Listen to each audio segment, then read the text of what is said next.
WNBA star Allisha Gray exposed. Courtside fans got booted during a playoff game and social media went wild, but eyewitnesses are now telling the real story. What really happened in Indiana? You're about to hear the shocking truth that the media isn't telling you. Chapter 1. The controversial incident. On September 16, 2025, things got heated in Indiana, and it wasn't just on the court. WNBA star Allisha Gray was involved in an incident that had fans, social media, and league officials buzzing. It was a playoff matchup between the Indiana Fever and the Atlanta Dream. High stakes, tension in the air, every possession counting. During the game, Gray ended up in a verbal exchange with a courtside fan and his wife. Yes, an actual fan just trying to enjoy the game, but the interaction escalated quickly. Eyewitnesses say the fan leaned over and said something like, "She's not even trying anymore," referencing Gray's play. That comment hit a nerve. Gray responded with strong language, and security stepped in immediately, escorting the couple out of the arena. To be clear, the fans weren't being abusive. They weren't yelling slurs or being disruptive. They were just voicing frustration, which happens in sports all the time. While the fans were outside, the discussion online started blowing up. Some people claimed the fans had done something outrageous, but eyewitness accounts confirm Gray's reaction caused the removal, not the fans' words. This part of the story shows how social media can twist reality and spread misinformation quickly. Chapter 2. Gray's performance on the court. Now let's talk about the game itself.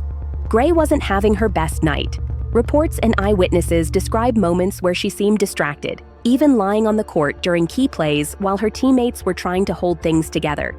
Think about this. Your team is fighting in a playoff game, and one of your star players is off her game and focused on something else entirely. That's exactly what happened. Her team, the Atlanta Dream, had to scramble to make up for the missed opportunities, and Indiana took advantage. This wasn't just a casual game, it was a playoff battle. Every possession mattered, and pressure was high. Combine that with the fan interaction, and it's clear that Gray was emotionally charged and reacting under stressful circumstances. Eyewitnesses said that after the fan comment, Gray visibly lost her composure. She threw her hands up, argued, and pointed at the fans, which led security to step in. So yes, it's fair to say that the intensity of the game and the pressure of the playoffs contributed heavily to the incident. It wasn't just about one comment. It was about the environment, the tension, and how players handle pressure under scrutiny. Chapter 3. Security protocols and fan handling. Here's a side of professional sports that many fans don't fully understand. Security protocols in arenas are not just about keeping rowdy fans away. They're also about protecting players and maintaining the integrity of the game environment. In this case, the temporary removal of the fan and his wife was standard protocol, designed to de-escalate the situation and give Gray a chance to regain her composure. Eyewitnesses confirm that the couple was brought back into the arena shortly afterward, and security apologized for the inconvenience. This is a critical point. The fans did nothing wrong, and no inappropriate behavior was reported. What this demonstrates is that arena security often acts in ways that prioritize player safety and emotional management, not punishing fans. When high-profile athletes are emotionally charged, brief separation from the source of stress is a common tactic. It's a precautionary measure, and in this case, it allowed the situation to settle without further escalation. Understanding this context helps clarify the incident. The fans were not at fault. The removal wasn't permanent, and it was a measure designed to maintain professionalism and safety during a high-pressure game. Chapter 4. Social media outrage and misrepresentation. Now, let's talk about the online chaos that followed. Social media is a powerful tool, but it can also be a wildfire if you're not careful. Almost immediately after the incident, videos of Gray arguing with the fans were clipped, posted, and shared with headlines that misrepresented what happened. Some accounts claimed the fans were racist or trying to provoke Gray intentionally. Others suggested that the Fever organization was complicit in punishing innocent fans. But eyewitnesses tell a different story. The fans said nothing inappropriate, and Gray's reaction caused the removal. This is a classic example of how misinformation spreads online. One video clip, taken out of context, can ignite outrage, turn public opinion against innocent people, and create a narrative that doesn't match reality. In this case, the truth is clear: Gray overreacted and the fans were wrongly blamed, at least initially. It's a reminder to all of us as fans, reporters, and viewers. Always look for the full context before jumping to conclusions. The combination of playoff tension, player emotion, and selective social media clips can create a story far removed from reality. Chapter 5: Player-Fan Dynamics in the WNBA. Let's put this in perspective. The WNBA has a unique player-fan dynamic compared to other professional leagues. Historically, some fans have had social access to players, attending post-game events, dinners, and even private outings. While that can be great for engagement, it can also blur the lines between professional and social environments. Eyewitnesses suggest that some WNBA players may not be accustomed to traditional sports fan criticism. Unlike NBA or NFL players who deal with thousands of vocal, critical fans every game, some WNBA athletes may experience less exposure to that type of environment. When criticism does occur, it can feel more personal, and reactions like Gray's can escalate quickly.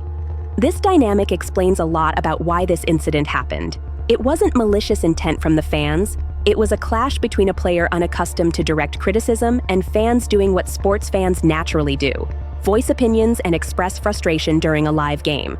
Understanding this context is key. This incident isn't just about one fan comment about the evolving nature of fan-player interactions in the WNBA and the challenges of balancing professionalism, emotional reactions, and social media scrutiny. Chapter 6: Fallout and Public Reaction. The aftermath of the Allisha Gray incident sparked a firestorm online and offline. Fans quickly voiced their opinions on social media, and the debate over what actually happened became heated. Some blamed Gray for losing her composure, while others initially sided with her, thinking the fans had crossed a line. The clip went viral almost instantly, and commentary poured in from sports analysts, journalists, and everyday viewers. But here's what eyewitnesses confirmed. The fans apologized to and were allowed back into the arena. Security clarified that the removal wasn't a punishment. It was a protocol designed to de-escalate the situation and give Gray a moment to calm down. This clarification matters because it shifts the narrative. The fans did nothing wrong, and yet social media outrage initially painted them as villains. The incident also reignited discussions about player accountability and professionalism in the WNBA. Some argued that players, especially in high-pressure playoff settings, must maintain composure regardless of what fans say. Others highlighted the intense scrutiny and emotional stress athletes face, particularly in a league where fan culture is so personal and close-knit. What's clear is that this wasn't just a momentary outburst. It's now part of a larger conversation about how players, fans, and media interact, and where the lines of professionalism, accountability, and engagement should be drawn. Chapter 7: Lessons and Takeaways. So, what can we learn from this incident? First and foremost, players must manage emotions under pressure.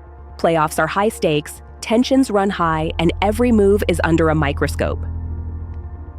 Handling criticism gracefully is part of being a professional athlete, even when the comment comes from a fan in the stands. Second, fans should be able to enjoy games safely and respectfully. Constructive criticism and heckling are part of sports culture, but fans should never be punished or misrepresented for doing what comes naturally in a stadium environment. The Gray incident is a reminder that sometimes fans are unfairly caught in the crossfire of viral narratives. Third, media and social platforms must verify before spreading outrage. One video clip, taken out of context, can mislead millions and create a false story. Eyewitness accounts show the truth. Gray overreacted, the fans were respectful, and the removal was temporary. Responsible reporting and critical thinking matter more than ever in the age of viral content. Finally, this incident is a chance for all of us, players, fans, and commentators, to reflect on the dynamics of professional sports. Emotional reactions happen, but understanding context and verifying facts can prevent unnecessary drama. So, what do you think about how this situation was handled? Did Gray overreact, or is this part of the pressures players face in the WNBA? Drop your thoughts into the comments below.